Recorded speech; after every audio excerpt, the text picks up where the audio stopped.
What's up, everybody? Once again, my name is Matt, and welcome back to Let's Play The Legend of Zelda Majora's Mask 3D. In the last episode, we went through the normal side of Stone Tower Temple, then using our light arrows, we turned the entire temple upside down. So in this episode, it's time to take on the inverted Stone Tower Temple. And this is where things get complicated, so it should be a lot of fun. Now, right off the bat, one thing we can do with our light arrows is shoot all of these sunspots, and since our light arrows, well, do contain light, it will activate them or cause blocks to disappear, and the sorts. Anyways, let's grab our Deku Mask because there is a lot going on in this room, and our Deku Mask is pretty much going to be our primary way of getting around. So first things first, let's head over here to this alcove because, well, if we quickly grab our fire arrows, what we can do is shoot this little tiny ice switch right below the platform we just jumped off of. And if we activate it, well, guess what? It's going to cause a chest to appear. And inside this chest is the very first stray fairy of the inverted side of the temple. So there we go. Now that we got that, let's turn back into a Deku and start getting around here. Like I said, there's a lot going on, so I'm going to try and do everything in this room in sort of a way where it loops us around, and eventually we'll end up back here, that way we can leave this room. But I'm coming up here first because, real quick now, if we grab our light arrows, while we're up here, we have the perfect advantage for shooting this sunspot, and if we activate this, it's going to cause a chest to appear right below it on the ceiling. So yeah, in order to get that, we need to invert the temple again. Isn't that just great? Oh man. Alright, so now let's fly all the way over to the other side of this room and hopefully I land on this platform. Ah yes, perfect. Alright, and obviously I'm coming over here because there is this switch that I want to activate, and doing so will extinguish the flame ring around that chest. This is a blue switch, so of course we need to play the Elegy of Emptiness. That way we can summon our good buddy Ben to keep this weighed down for us while we go and do other things, because I'm not going to go and get that chest right away. Instead, let's hop into this Deku Flower and head right over here to this bridge. And if I'm lucky, I can land right inside this hallway, please. Yeah, perfect. Because, guess what, there is another switch right down here that we need to press down. And doing so, well, guess what, it's going to cause another chest to appear. Are you guys seeing a pattern here yet? Because it's quite prevalent. Anyways, now that that is done, let's go and take out this enemy because I really don't want him bugging me. And we should be free to just go and open up this chest. And this one does contain something we need to get out of this room. It is the small key. So now that we've gotten that, there's really only one more thing to pick up in this room. So let's jump right into this whirlwind and go to the top of this room because we need to get whatever is in the chest that was guarded by that flame ring. And as long as I can fly right past these mines, there we go. We should be free to open this up. And right inside is of course going to be another stray fairy. Now, if you did all that and got all the stray fairies, congratulations, because guess what? You just completed probably the most complicated room in this side of the temple. I know there was a lot of explanation, but the rest of this should go pretty easily. Alright, so in this room, let's transform back into a human and take out our light arrows, because if we look up, there is another red emblem, and if we shoot this, it's actually going to invert this section of the temple. It's this room only, which is kind of a shame because if it did invert the entire temple, it would save us a lot of time backtracking later on, but sadly, it does not. So, yeah, you do need to invert it, that way you can get across as a Goron, and once you do get across, just shoot the red emblem one more time to re-invert this room back to normal, and now we can get through here. It's kind of like a strange little thing just to introduce the concept to you because you're going to be using that a lot in this room. And this room is a pain, especially because of these chews. But this is more or less just a really, really long block puzzle. So what you want to do is get this block all the way over to a switch on like the other side of the room. But of course, there are like those lips from the platforms that are blocking the way. So how you get around that is by inverting the room like several different times to push the block into different locations and eventually get it to that switch that we need to press it on. So yeah, this is going to take a while, and the chews do respawn, which does make it very annoying. But the chews are necessary evil, because if you don't have the Chateau Romani, the green chew will refill your magic, and the weird looking brown chew actually will always drop arrows. So I guess, like, even though we do have the Chateau Romani, if we did get low on arrows, we could use those to, you know, fill up our inventory.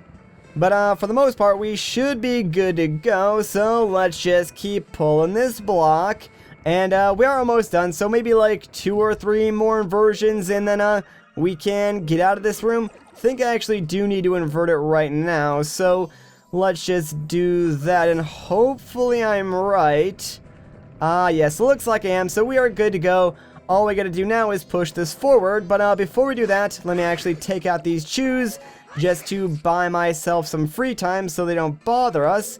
And as long as we push this all the way over to this next lip, as soon as we invert it, all we have to do now is place it on top of the switch. So all in all, not really a hard puzzle, just pretty time consuming, and that's sort of like a trend with the rest of this temple, especially if you're going for 100% completion like I am. And I'll probably talk about that more later on when we're doing the backtracking stuff, but for now, let's just head up here, and peace out, Chew, smell you later. And oh boy, guess what guys, it's time for a mini-boss. You guys remember Wizzrobe, right? We all know and love him so much, don't we? Oh man, apparently Nintendo did too, because now we need to find him for like, what, our 4th time, I think? Kinda ridiculous, but yeah, if you stand in the corner of this room, you can actually shoot your light arrows at him, and I believe it only takes like 4 light arrows to kill this guy, because yeah, 2 already, and we are on his 2nd phase. So Wizzrobe really does progressively get like easier and easier. It's kind of strange. Oh boy, there we go. Oh crap, he shot his fire thing. Let's get out of that corner then and move over here.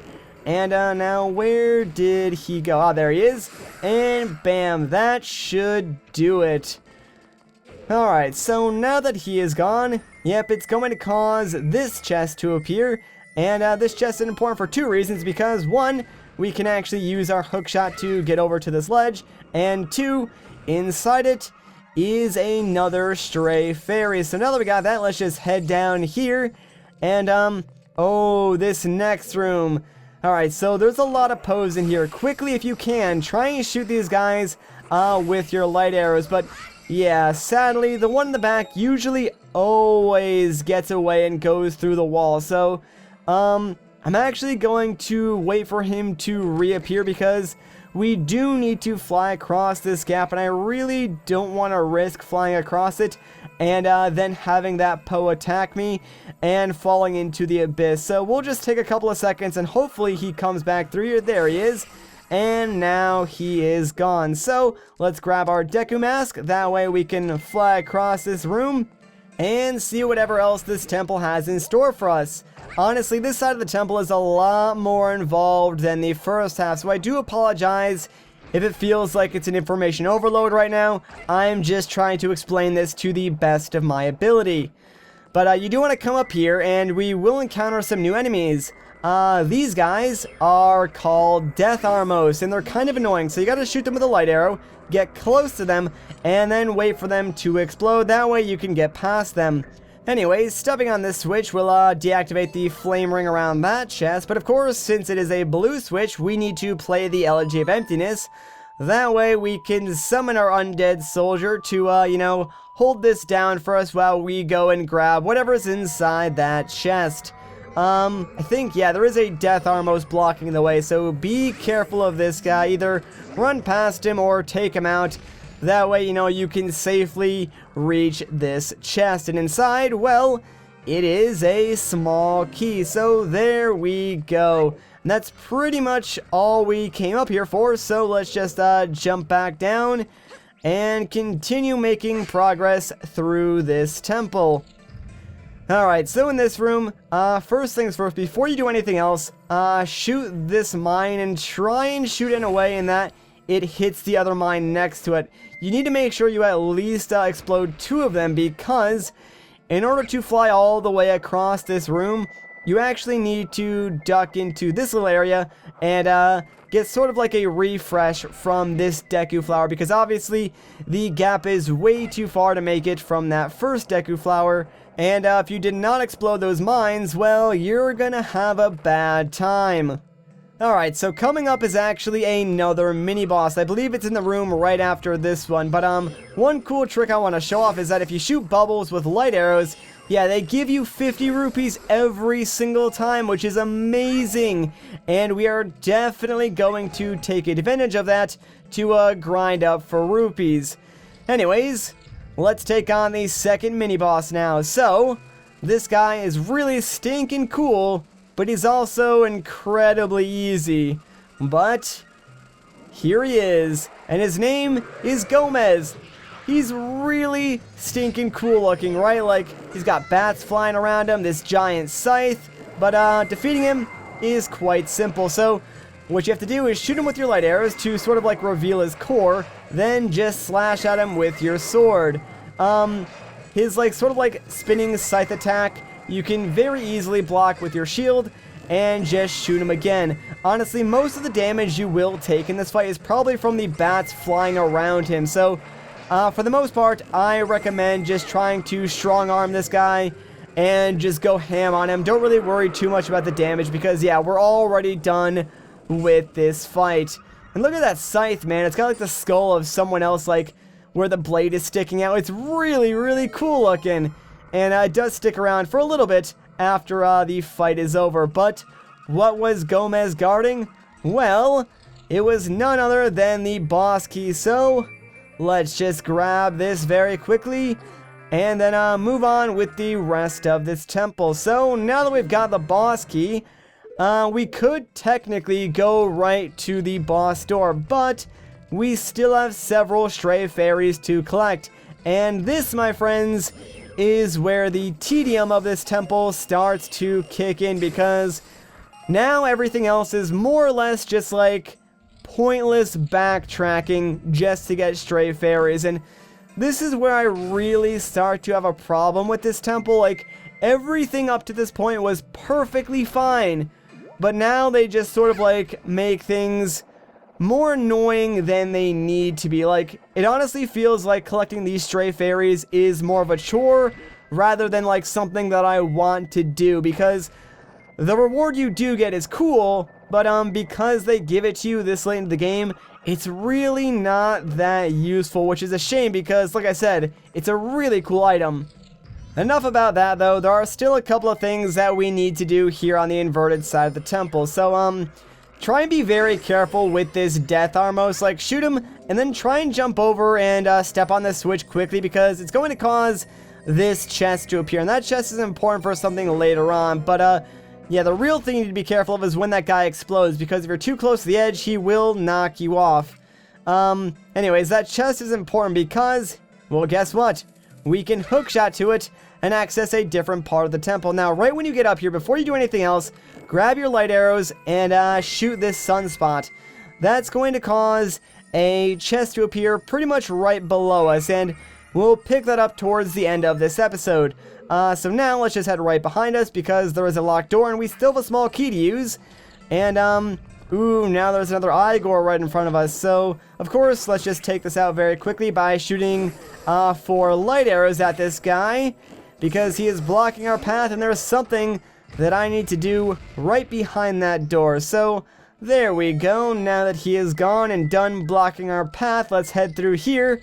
And right in front of us is what I came here for, that diamond switch. So let's just activate this real quick, and that's going to cause the final chest to spawn that contains yet another great fairy. So now that we've spawned all of the chests, what we've got to do is actually reinvert the tower and go through and collect them. So let's just backtrack back to the entrance of the temple, and I believe we can jump down from right up here and we'll be fine. Yeah, there we go, perfect. Now, I do know the chest is right behind me. Like I said, I'll pick that up towards the end of this episode. So for now, we're going to ignore that and just head out here to reinvert the temple. That way, we can collect all of the other stray fairies first. So let's do it, baby. Back to right side up, I suppose. And I like how we do land on top of the tongue, but yeah, when it respawns us, it puts us all the way back over here. And again, it's going to make us, like, do this block puzzle just to get to the other side. And it's things like this that really stop Stone Tower from being my favorite temple, because honestly, Stone Tower is really unique. It's got cool design, awesome puzzles, and a really sick mechanic. The only problem is that it's all, like, weighted down by this sort of useless backtracking that they make you do to pad out the dungeon and make it longer, which is kind of a shame, really, because I love Stone Tower, except for this part. Like I said in the last episode, this is the temple that I get to, and it's like, oh man, do I really want to 100% this one? Because it just takes so much extra time. And like, walking through the temple wouldn't be that bad, but here's the kicker. Yeah, they make you redo some of the puzzles. Certain things you don't need to do, like any door that you unlocked with the small key will remain unlocked, so you can skip over a little bit, but for the most part, you need to like go through the entire temple again and solve some of the puzzles, which, oh man, I feel like that was a conscious design choice too, because like I said, certain things, you know, remain solved, like the doors remain unlocked and stuff like that. So I feel like it wasn't an issue with like the N64 itself, and they chose to do it this way, which kind of poses a problem because, whoa, camera, what are you doing there? But here's where the problem lies. It lies with making the player wait, because you waste a lot of time. Think about like the entirety of this area and every time you've stopped to play the Elegy of Emptiness. Like, I do understand this song plays a huge role in the area and you're supposed to use it a lot and stuff like that. But the main issue I have with it is every time you play it, you have to like not only play the song, but then watch it play back. And then on the 3DS version, you can skip the cutscene. But I feel like if they gave us the ability, at least only inside the temple, to skip over this part right here where it plays it back, it would save so much time and streamline this temple so much. And then maybe it wouldn't feel like such a chore. Like, I probably wouldn't mind like redoing this stuff so much if it only took a couple of seconds. But because it takes a long time, it's just like, do I really want 100% this temple? And it's really not fun at this point. Like, I can tell you right now, I'm not really having fun doing this. I'm doing it because I want 100% the game, and the rest of the game is a lot of fun, but this particular portion right now, not exactly thrilling. Anyways, in this next part, there is something new that we can do, and that's shoot this sunblock right here, because remember how in the last episode on the other side of this room there was a diamond switch that we hit by doing a spin attack? Well, now we can open up the chest that spawns. So let's grab our blast mask and quickly run up to this BMO and just blow it up. That way we can safely reach this chest, because inside is another stray fairy.